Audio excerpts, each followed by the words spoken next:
Para sahabat Kristus terkasih, selamat pagi, selamat berjumpa kembali. Salam dalam damai kasih Tuhan. Hari ini Selasa, pekan biasa ke-28. Kita akan mendengarkan bacaan dan renungan yang diambil dari Injil Lukas, bab 11, ayat 37 sampai dengan 41. Pada suatu ketika, selesai mengajar, Yesus diundang seorang Farisi untuk makan di rumahnya. Maka masuklah Yesus ke rumah itu, lalu duduk makan. Tetapi orang Farisi itu heran melihat Yesus tidak mencuci tangan sebelum makan. Lalu Tuhan berkata kepadanya, "Hai orang-orang Farisi, kalian membersihkan cawan dan pinggan bagian luar, tetapi bagian dalam dirimu penuh rampasan dan kejahatan. Hai orang-orang bodoh, bukankah yang menjadikan bagian luar, dialah juga yang menjadikan bagian dalam? Maka berikanlah isinya sebagai sedekah, dan semuanya akan menjadi bersih bagimu." Demikianlah sabda Tuhan. Terpujilah Kristus.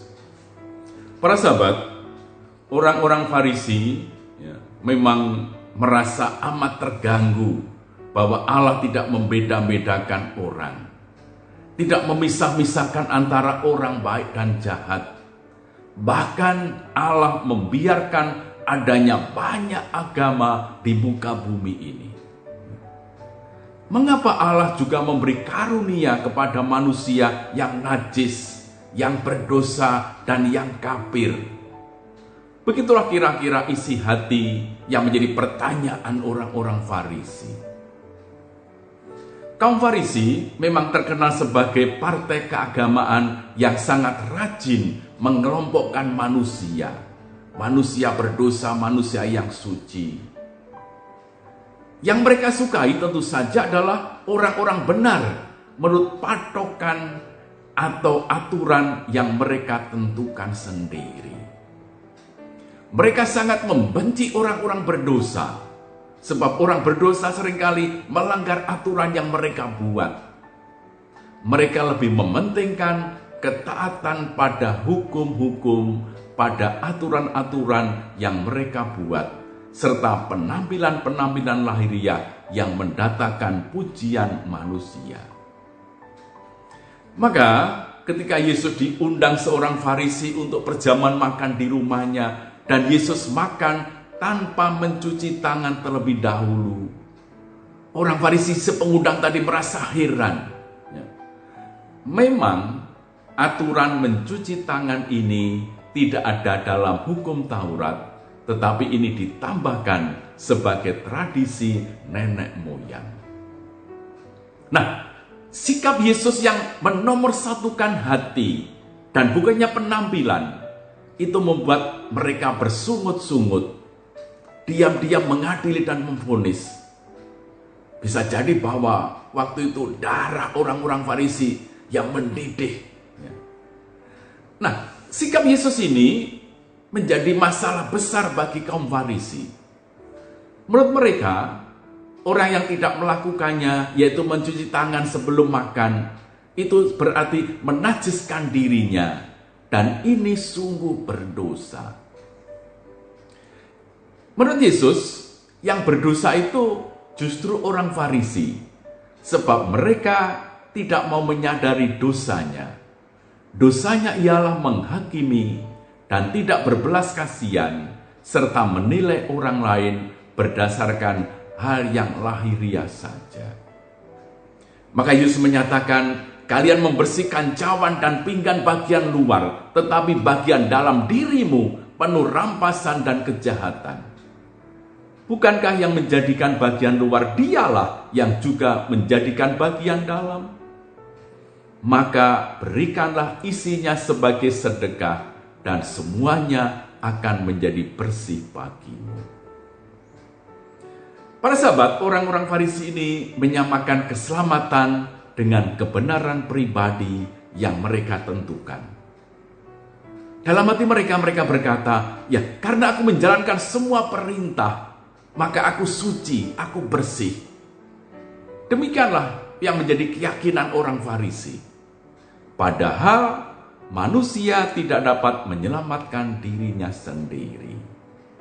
Keselamatan adalah karunia kerahiman Allah yang diperoleh Yesus bagi semua manusia pada saat ia wafat di salib. Itulah sebabnya Yesus selalu melawan kesucian yang hanya bersifat lahiriah saja, supaya manusia menjadi sadar bahwa kesucian harus ada dalam hati setiap manusia. Mengapa Yesus dalam kisah ini juga bicara soal sedekah? Nah, ini juga menjadi salah satu cara untuk membersihkan hati.